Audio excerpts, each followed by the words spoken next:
अस्सलामुअलैकुम dear students. जैसा कि आप लोग जानते हैं कि हम डेमोक्रेटिक पॉलिटिक्स का चौथा चैप्टर इलेक्टोरल पॉलिटिक्स पढ़ रहे हैं। हमने इसकी 2-4 टॉपिक्स क्लियर कर दिए हैं, जिसमें से हमने recently various steps taken by Election Commission of India in conducting free and fair elections। उसमें हमने देखा कि कौन कौन से steps election commission of India उठाती है ताकि इलेक्शन जो हो वो शफाफ हो। आज हम इसी चैप्टर का एक नया टॉपिक जिसका नाम है, टाइटल है challenge to free and fair elections. Election commission के आगे कौन कौन से चैलेंज होते हैं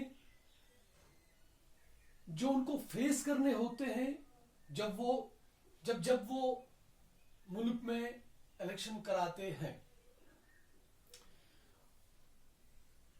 जहां तक मुश्किलात का सवाल है, इलेक्शन कमीशन ऑफ इंडिया को बहुत सारे मुश्किलात का सामना करना पड़ता है जब वो मुल्क में इलेक्शन कराते हैं, जिनमें से सबसे पहला वाला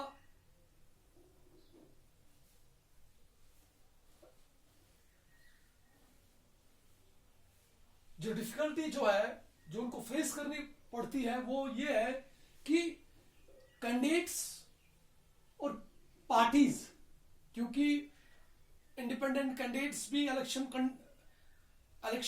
में पार्टिसिपेट करते हैं, नेशनल पार्टीज भी, डिफरेंट पॉलिटिकल पार्टीज भी इलेक्शन में पार्टिसिपेट करती है। इनमें से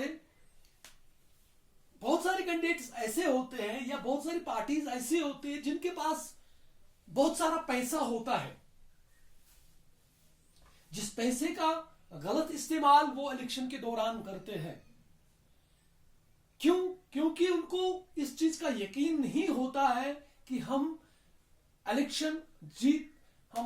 बगैर पैसों का इस्तेमाल किए बगैर हम इलेक्शन जीत सकते हैं। इसलिए वो लोग क्या करते हैं, वो लोगों को पैसा देते हैं और वोट खरीदते हैं, जिसका खामियाजा छोटी या दूसरे इंडिपेंडेंट कैंडिडेट्स को उठाना पड़ता है जिनके पास पैसा नहीं होता है। ये भी एक बड़ा चैलेंज होता है इलेक्शन कमीशन ऑफ इंडिया के आगे। जैसा कि आप लोग भी जानते होंगे कि जब इलेक्शन होते हैं मुल्क में तो बहुत सारे ऐसे केसेस होते हैं कि जहां पे सुनने को आता है कि पुलिस ने फलानी जगह रेड मार के इतने करोड़ जब्त कर लिए, पैसे जब्त कर लिए।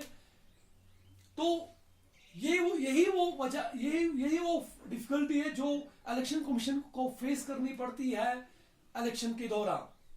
उसके बाद दूसरी डिफिकल्टी जो है वो ये है, इन some parts of the country candidates with criminal connections have been able to push others out of the electoral race and to secure a ticket from major parties। हमारे यहाँ हिंदुस्तान में बहुत सारे कैंडिडेट्स ऐसे होते हैं जिनका क्रिमिनल रिकॉर्ड होता है, लेकिन उनकी इन्फ्लुएंस की वजह से उनके पास जो पैसा अनलिमिटेड होता है उसकी वजह से वो इस चीज में कामयाब होते हैं कि वो अलग अलग मेजर पॉलिटिकल पार्टी से अपना टिकट हासिल करने में वो कामयाब होते हैं। ये भी एक चैलेंज होता है इलेक्शन कमीशन के आगे कि जिसको उन्हें इलेक्शन के दौरान फेस करना पड़ता है। उसके बाद तीसरा जो है, that is some family tend to dominate political parties, tickets are distributed to relatives from these families. कभी हमारी यहाँ पे कुछ फैमिलीज उनका एक ट्रेंड पार्टी से बिलोंग करते तो मोस्ट ऑफ द टिकट्स जो होते उस पार्टी में उनके रिलेटिव्स को या उनके दोस्तों को दिए, उन्हीं के बीच में वो टिकट्स डिस्ट्रीब्यूट किए जाते हैं, जो कि अकॉर्डिंग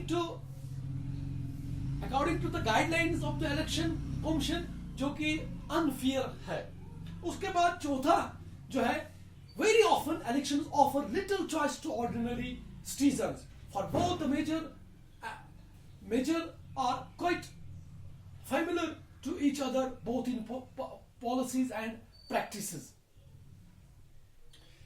बहुत जगहों पे ऐसा भी देखने को मिलता है कि जो आम इंसान होता है उसके आगे इलेक्शन के दो टाइम पे उसके पास कम चॉइस रहती है, क्योंकि लिमिटेड कैंडिडेट्स होते हैं आगे।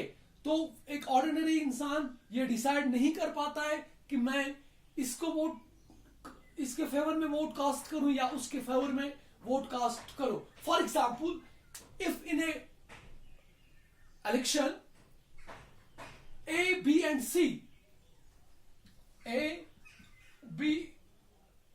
सी are the participants in the election, एक ऑर्डिनरी इंसान जो होता है ना ही वो ए को लाइक करता है, ना ही बी को, ना ही सी को। अगर उसके पास अब चॉइस ए होती है या डी होती है तो वो अपनी चॉइस को पूरा कर सकता है, लेकिन ऐसा उसके सामने नहीं होता है। मतलब यूं है कि इलेक्शन के दौरान एक ऑर्डिनरी इंसान के आगे बहुत कम चॉइस होती है कि वो अपने रिप्रेजेंटेटिव को चुन सके। उसके बाद सबसे लास्ट वाली जो डिफिकल्टी जो इलेक्शन कमीशन ऑफ इंडिया को फेस करनी पड़ती है वो है, smaller parties and independent candidates suffer a huge disadvantage compare to bigger parties. जो छोटी पार्टियां होती है और इंडिपेंडेंट कैंडिडेट्स जो होते हैं उनको बड़ा नुकसान उठाना पड़ता है as compared to major political parties. तो these were the 5 difficulties, problem, or we can say problems or obstacles in the way of Election Commission of India or we can say challenges before the Election Commission to free and fair elections। कल के video आज के लिए इतना ही। कल हम इस topic को, इस चैप्टर को और आगे लेके चलेंगे। तब तक के लिए खुदा हाफिज।